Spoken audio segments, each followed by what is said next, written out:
This time around, the quote comes from Jim Rohn, who said this: motivation is what gets you started, habits is what keeps you going.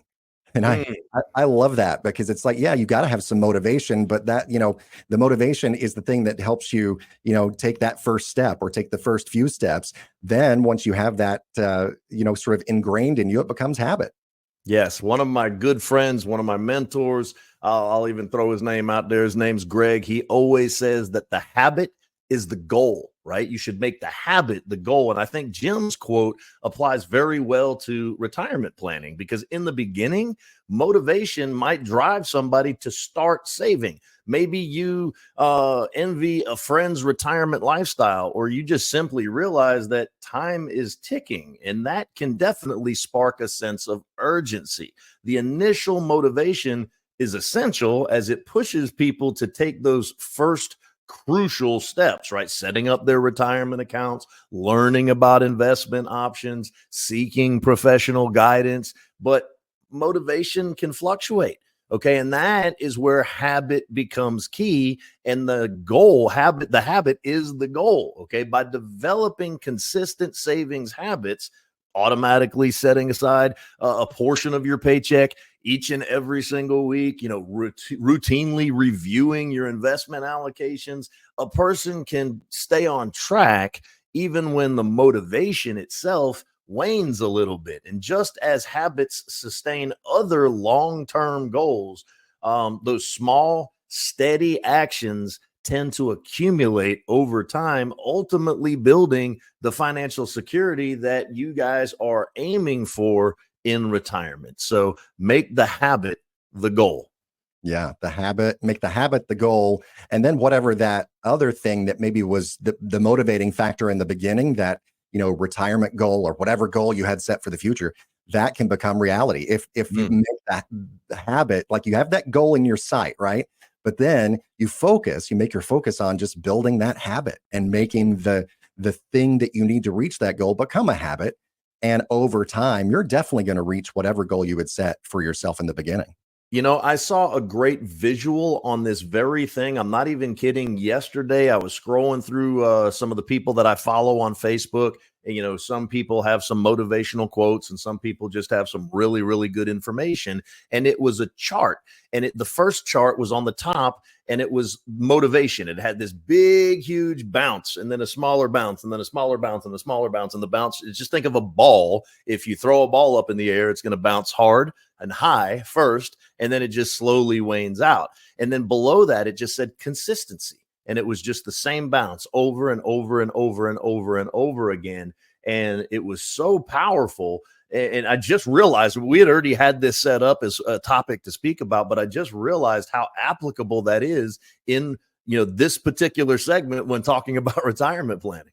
Yeah, no, it really is. That's absolutely right. And you got to build, as we say, build those habits. And that visual very apropos for the way that motivation just kind of can wane over time, and your motivations for doing things can change over time. So build the habit.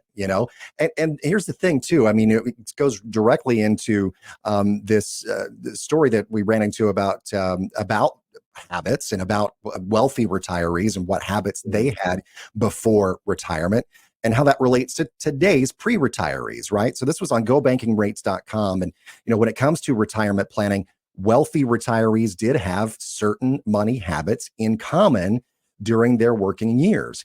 And the first of those that became a habit for them was that they prioritized savings. So important.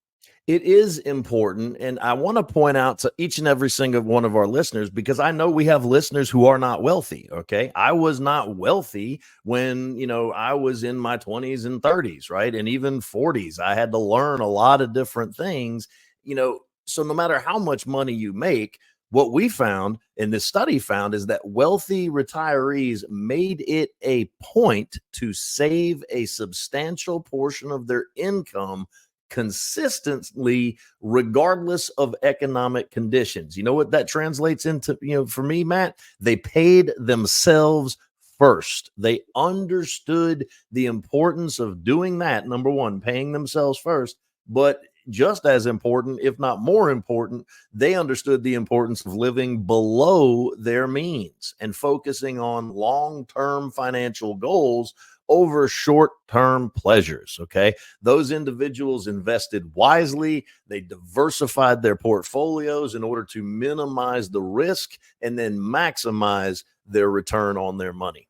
Yeah, and that's something, and all of those different individual portions of prioritizing savings that you just sort of went over there are things that people can do every day, as you said, no matter how much you might have. And we talk about wealthy retirees today because they're wealthy today. Maybe they necessarily weren't wealthy back in the day when they started their first bit of retirement planning or focusing on the future, right? They're wealthy today because of these habits that they established. And that very first one is so important, prioritizing savings.